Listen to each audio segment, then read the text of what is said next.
Bonjour à vous bien-aimés de Dieu. Alors, on se retrouve quand même pour la suite de la lecture de cette œuvre que nous avons commencé déjà il y a quelques jours. Et déjà, je voudrais quand même vous présenter mes excuses pour le retard. Euh, la semaine passée, quand même, un peu occupé aussi au ministère des jeunes et des enfants. Et voilà, nous nous retrouvons quand même pour continuer la lecture de cette œuvre. Et géniteur apprenait à être parent. Et on avait dit c'est de Théophile Benjamin Akoa. Alors, nous avions déjà vu le premier chapitre et puis nous avons entamé quand même le deuxième chapitre dont le titre est Être parent, c'est avoir une parenté affective avec l'enfant. Et là, nous disons déjà que pour s'épanouir, la vie de l'enfant a besoin de l'expression d'amour de la part de ses géniteurs. Et cette partie quand même est scindée en 4 parties et nous avons vu que 2 parties. Et la première partie consistait à quoi? C'était au moment de la gestation et nous avons vu que la gestation, c'est le moment où la forme physiologique de l'enfant connaît sa croissance, sa maturation et sa consistance. Et également, nous avons vu la deuxième partie qui consistait à quoi? Qui consistait dans la préparation de son accueil. Et ici, nous avons vu comment il est important quand même de se préparer et un environnement quand même agréable pour l'accueil de cet enfant et comme quelqu'un qu'on accueille avec tout le soin qu'il faut et l'accueillir dans un environnement quand même agréable.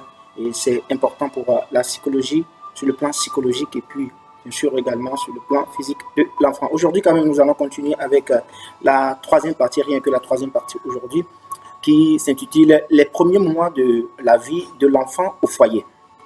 Alors, un grand psychologue, F. Dodson, dit que tout se joue avant l'âge de 6 ans.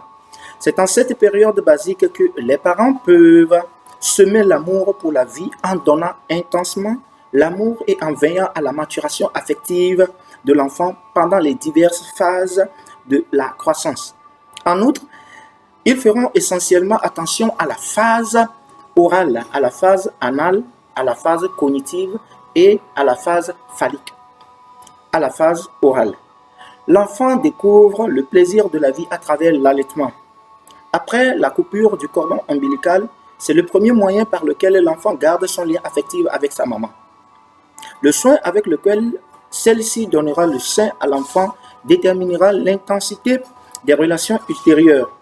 Prioritairement, il faut privilégier ce moyen, non seulement pour donner à l'enfant la nourriture matérielle dont son corps a besoin, mais aussi la nourriture affective dont il a besoin pour se construire dans sa propre affectivité.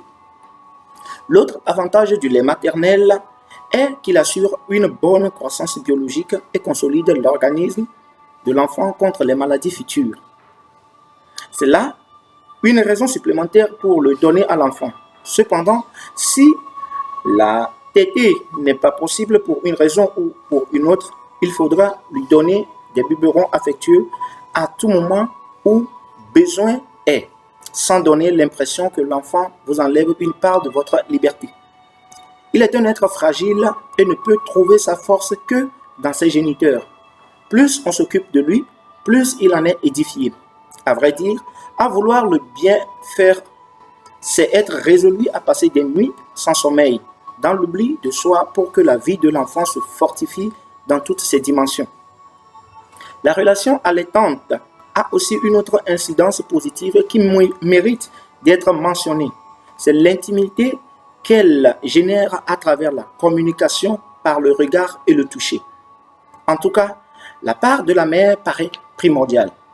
Et le père, quelle sera sa part? Il n'est pas refusé qu'il porte l'enfant dans les bras et lui donne le biberon à tout moment où cela sera nécessaire. Il y a beaucoup de pères qui ont peur d'être salis par l'enfant et qui, par conséquent, occultent ce moyen de proximité avec lui. C'est dommage. Être parent et surtout être père, c'est aussi cela. Ce n'est pas seulement aller acheter le médicament ou le lait à la pharmacie. C'est aussi donner une charge affective à l'enfant à travers le contact direct avec lui. À la phase anale, l'enfant découvre le plaisir à travers la défécation et est porté à faire de ses selles un objet d'amusement. Naturellement, la mère doit lui enseigner l'attitude de propriété à avoir et lui faire savoir qu'on ne peut s'amuser avec tout dans la vie. Le père aussi doit entrer dans la même veine, tout en faisant attention à ne pas créer la zizanie dans le cœur de l'enfant par une grande gronderie. Dans toute adresse, il faut lui parler avec beaucoup d'amour. Il est en effet dans une période de sa vie où l'affection doit se construire avec beaucoup de tact. Les géniteurs continueront à la construire dans la phase cognitive où l'enfant commence à prendre conscience des réalités environnantes et de la merveille du monde.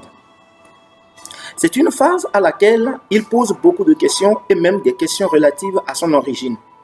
Au lieu de lui raconter des histoires, il convient qu'il sache qu'il est le fruit de l'amour d'un père et d'une mère qui continuent à l'aimer et lui vouloir du bien.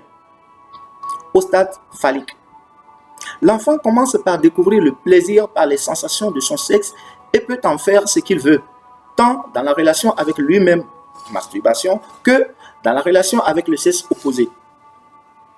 Les géniteurs seront vraiment éveillés pour lui donner une éducation à la chasteté et à la pudeur. Par ailleurs, ils doivent veiller à ce que le complexe d'Oedipe, qui amène à la fusion du masculin avec sa mère pour combattre son père, ou à la fusion du féminin avec son père pour combattre sa mère, soit surmonté. Tout cela est important pour construire progressivement l'équilibre affectif et moral de l'enfant. Cette construction se poursuivra surtout aux périodes de latence, de puberté et d'adolescence. Merci.